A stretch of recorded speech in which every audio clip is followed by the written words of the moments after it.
ہم ہرمنس بھی گئے اور 4 گھنٹے ڈرائیو کر کے دوسرے سمندروں کے میلاب کا نظارہ بھی کیا، لیکن سب سے پہلے رابن آئی لینڈ، کیپ ٹاؤن کے علاقے واٹر فرنٹ سے رابن آئی لینڈ کے لیے فیریز چلتی ہیں۔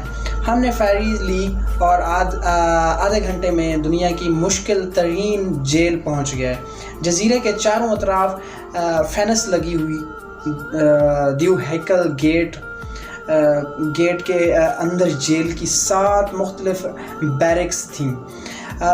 ہمارے گائیڈ نے اپنے تعارف میں بتایا کہ میرا نام 45 ہے۔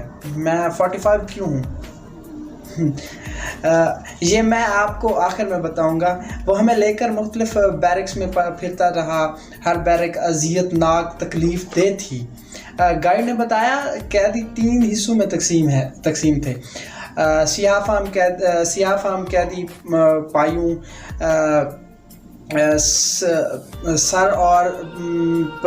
سر اور پاری دھڑے ننگے ہوتے ہیں، انہیں پہننے کے لیے صرف نکر دی جاتی ہے، فرش پر سوتے ہیں اور انہیں ایک کھردری چٹائی اور بدبودار کمبل ملتا تھا۔ اس نے ہمیں کمبل اور دری بھی دکھائی، تاہم ہم انڈین اور سفید فام قیدیوں کو کپڑے اور بنکر بیڈ کی سہولت حاصل تھی، لیکن اٹھانے، جگانے اور کھانے کے لیے گھنٹی بجائی جاتی تھی، اور جو قیدی گھنٹی آواز کو سیریس نہیں لیتا تھا اسے ٹکٹکی پر لٹکا کر کوڑے مارے جاتے تھے۔ گائیڈ نے ٹکٹکی بھی دکھائی۔ عملے نے قیدیوں کی گفتگو سننے کے لیے بیرکس میں مائکروفون بھی لگا رکھے تھے اور جاسوس بھی چھوڑے ہوئے تھے۔ وہ ہمیں آخر ایک بیرکس میں لے ہی گیا، دھماکے سے بیرک کا آہنی دروازہ بند کیا اور پھر جیل کی رات کا نقشہ کھینچنا شروع کر دیا۔ اس کی آواز ڈرامائی اور انداز بیان خوف تھا، انداز بیان میں بالکل وہ ڈر۔ پورا گروپ خوف زدہ ہو کر اس کی گفتگو سن رہا تھا۔ اس نے وارڈنز کے مظالم اور قیدیوں کے دکھ کا نقشہ کھینچا، اور جب ہم پوری طرح اس کے سحر گرفت میں آ گئے تو پھر اس نے انکشاف کیا کہ میں اس جیل کا قیدی تھا اور میرا نمبر 45 تھا۔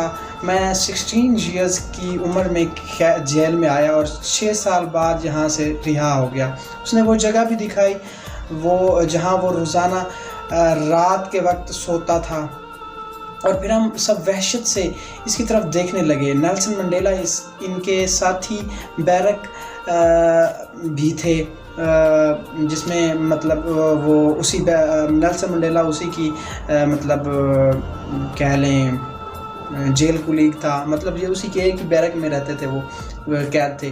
یہ 6 بائی 8 فٹ کے چھوٹے سیل میں سلاخوں کے دروازے کے بعد لکڑی کا دروازہ بھی تھا۔ اس کی بندش کے بعد سیل مکمل طور پر بند ہو جاتا تھا۔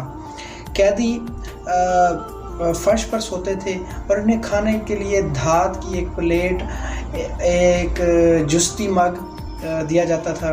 سیاسی قیدیوں کو احاطے سے باہر نہیں نکالا جاتا تھا، تاہم انہیں روزانہ صحن میں بٹھا کر پتھر توڑوائے جاتے تھے اور بعض ازاں جیل کی دیواروں اور فرش میں لگائے جاتے تھے۔ نیلسن منڈیلا بھی جیل کے ایام سے مسلسل پتھر توڑتے رہے۔ احاطے میں انگور کی وہ بیل، وہ درخت آج بھی موجود ہے جس کے نیچے نیلسن منڈیلا نے اپنی بائیوگرافی کے صفحات چھپا دیے تھے اور انقلاب کے بعد وہاں سے یہ اوراق نکالے تھے۔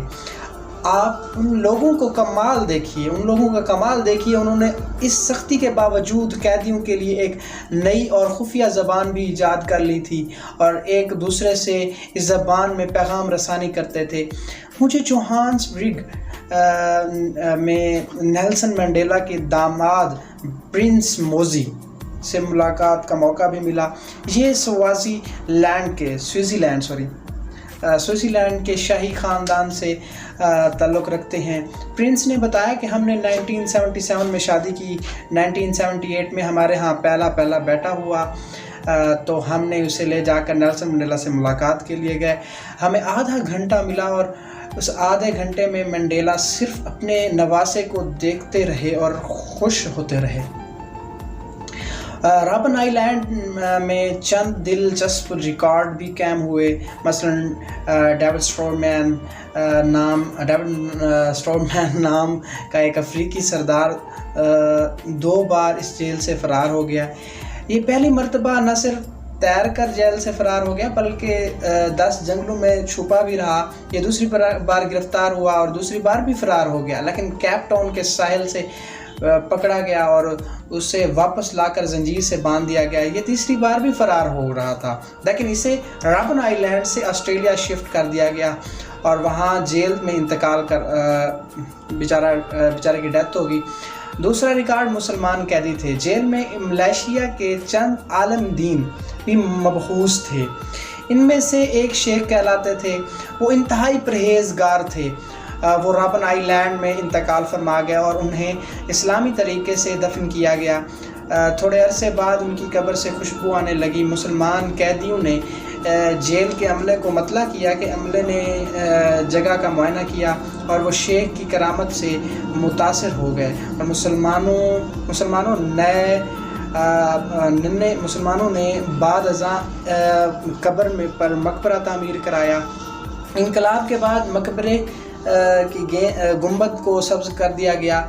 یہ اب رابن آئی لینڈ کی منفرد ترین جگہ ہے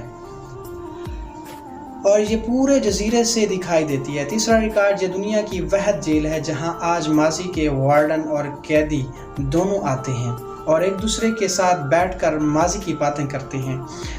عملے نے قیدیوں پر بتحاشا مظالم ڈھائے تھے، لیکن نیلسن منڈیلا نے سب کو معاف کر دیا اور یوں دونوں مل کر جیل کا وزٹ کرتے ہیں۔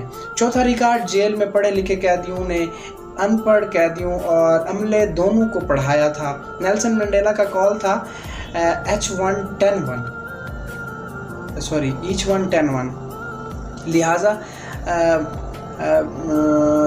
جیل کے خاتمے کے بعد 2/3 لوگ پڑھے لکھے تھے۔ 5واں ریکارڈ، یہ دنیا کی وہ جیل ہے جس کے 2 قیدی صدر بنے اور ایک نے نوبل پرائز حاصل کیا، اور چھٹا آخری ریکارڈ، یہ دنیا کی وہ جیل ہے جسے یونیسکو نے عالمی ورثہ ڈکلیئر کیا اور ہم سارا دن اس جیل کا وزٹ کرتے رہے، اس جیل میں پھرتے رہے اور نیلسن منڈیلا کے صبر و برداشت کی داد دیتے رہے۔ جزاک اللہ۔ اگر آپ کو ہمارا پروگرام، ہماری ویڈیو کنٹینٹ اچھا لگا ہے تو اپنے فرینڈس کے ساتھ شیئر کریں، لائک کریں۔ اگر آپ کو انتہائی اچھا لگا تو ضرور سبسکرائب کریں تاکہ ہمارے آنے والے ویڈیوز آپ تک آسانی پہنچ سکیں۔ جزاک اللہ۔ دعاؤں میں یاد رکھیے کہ ملتے ہیں نیکسٹ ویڈیو میں۔ جزاک اللہ۔